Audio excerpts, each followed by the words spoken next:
Someone says something that cuts deep, and you feel your throat close. You nod. You smile maybe. Then you disappear, not physically but emotionally, and you stay gone until it's safe again. You learned this before you had words for it. It happened so fast, you barely notice the shift. One moment you're present, the next you're watching from somewhere far away, nodding along while your chest tightens and your mind goes blank. People think you're fine because you're not crying, not yelling, not doing anything at all. And maybe later, when they ask if something's wrong, you say no. Because by then, you've buried it so deep, even you can't find it. Welcome to Why You Are. This silence isn't a choice you make in the moment. It's a reflex, something that happens to you before you can decide. And it traces back further than you think. Back to a time when your feelings were too big for the room you were in, and silence became the only safe place left. You weren't born like this. You learned it. And once you see where it comes from, it loses some of its grip. Because here's what most people don't realize. Going quiet when you're hurt isn't about being cold or withholding. It's about survival. It's what happens when a child discovers that expressing pain makes things worse, or that no one's coming to help them make sense of it. So they stop trying.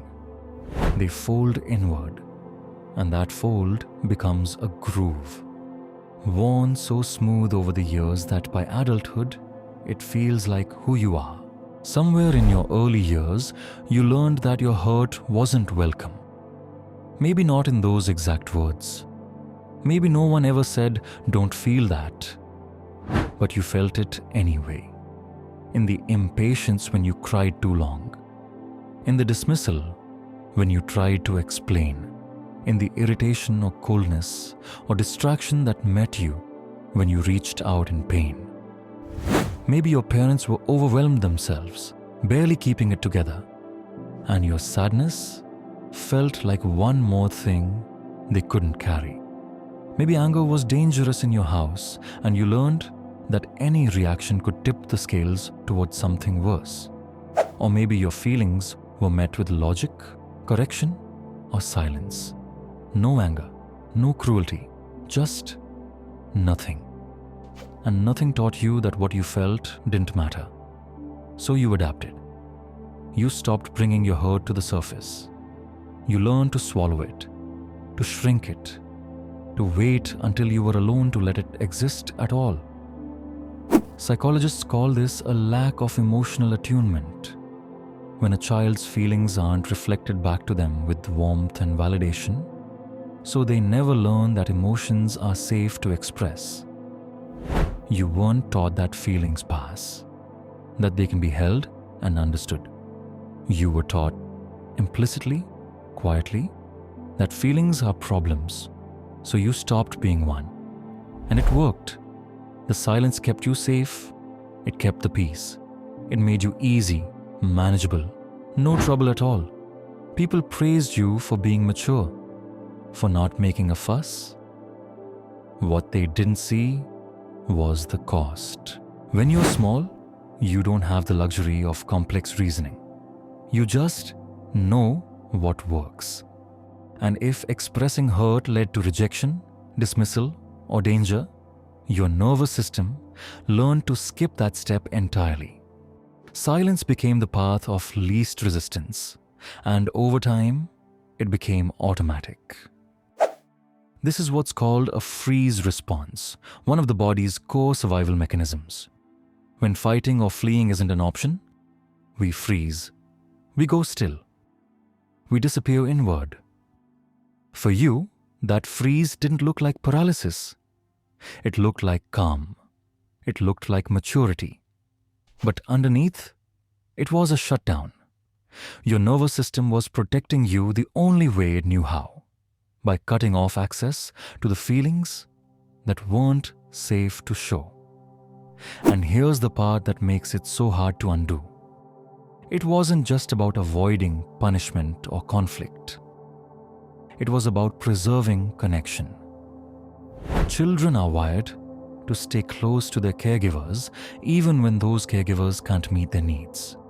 So if your sadness or anger threatened that bond, even slightly, your brain made a trade. It sacrificed your emotional expression to keep you safe, to keep you loved, to keep you belonging. That's not weakness. That's intelligence. You found a way to survive in a situation where your feelings had no room. But what kept you safe then is costing you now. Because the people in your adult life aren't the people who taught you to be quiet. And the silence that once protected you now keeps them out. In your adult relationships, the silence still feels like safety. When someone hurts you, intentionally or not, you don't lash out. You don't demand or explain. You just go quiet and you wait for the feeling to pass.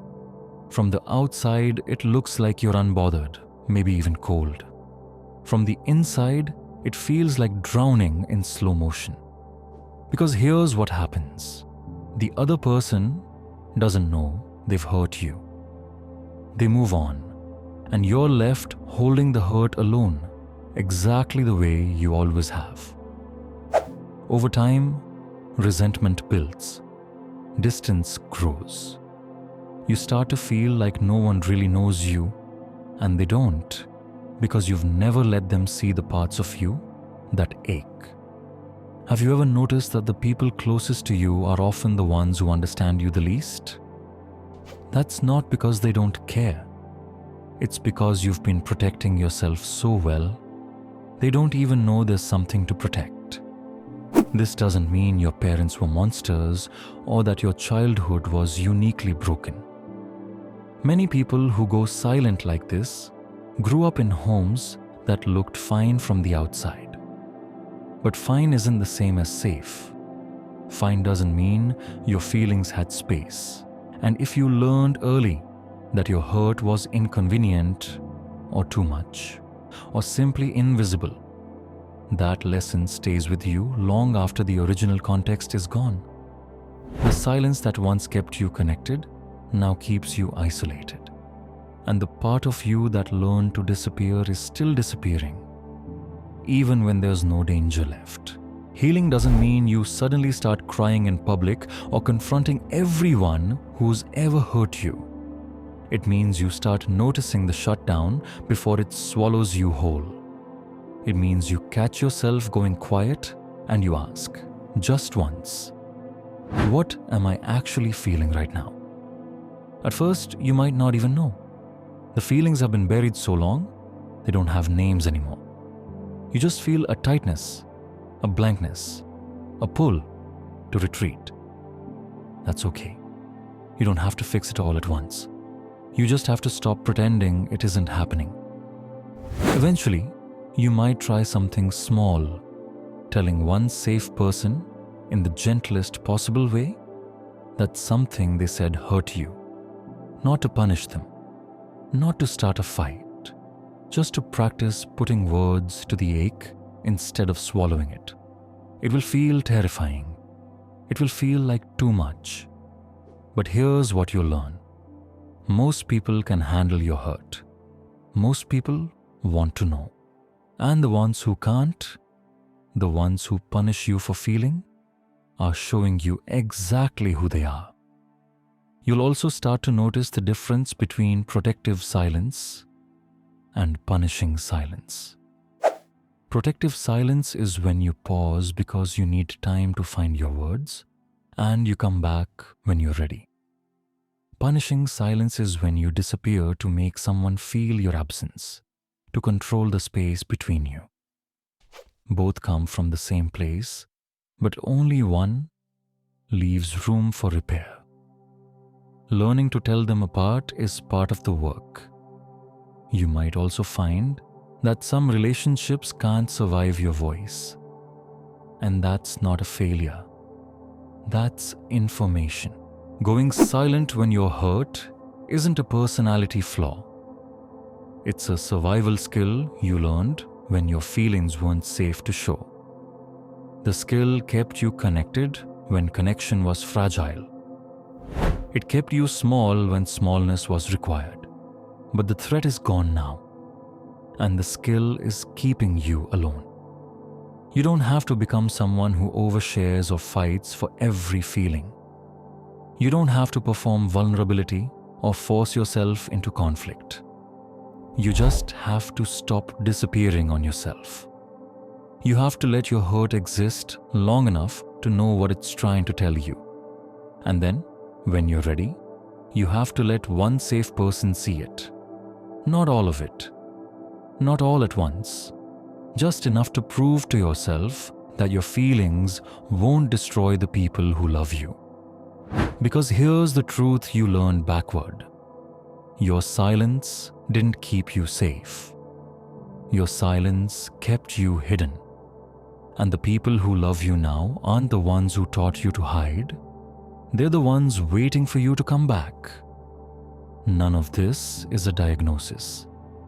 And if this pattern runs deep, a good therapist can help you carry it.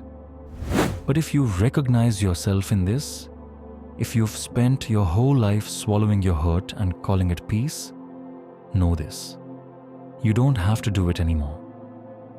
The next time your throat closes and you feel yourself start to disappear, pause. Feel it. Name it. Even if just to yourself. That's where it starts. Not with the perfect words, but with the quiet acknowledgement that what you feel is real.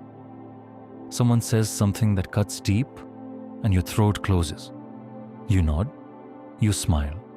But this time, maybe you don't disappear. Maybe this time you stay.